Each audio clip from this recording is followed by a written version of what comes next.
Welcome everyone, I would like to show you how to deregister your old Nintendo Switch from being the primary console and register your new Nintendo Switch as being the primary console. So on your old Switch, open up the Nintendo eShop, select your username, and make sure you use the exact same user as you plan on using on your new Switch. So let's open that up.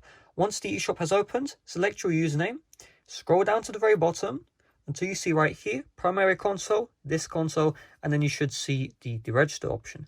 Tap on this one and you can see, do you wish to deregister this console? If you do so, you will need to be connected to the internet in order to play any downloadable software.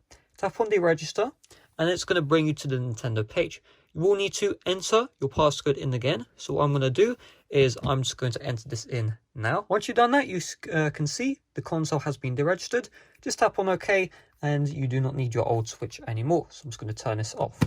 Next, get your new Nintendo Switch and just open up the eShop, select your username, make sure this is the exact same username as the one which you deregistered with your old Nintendo Switch, and we'll just give it a little bit to open up any moment now.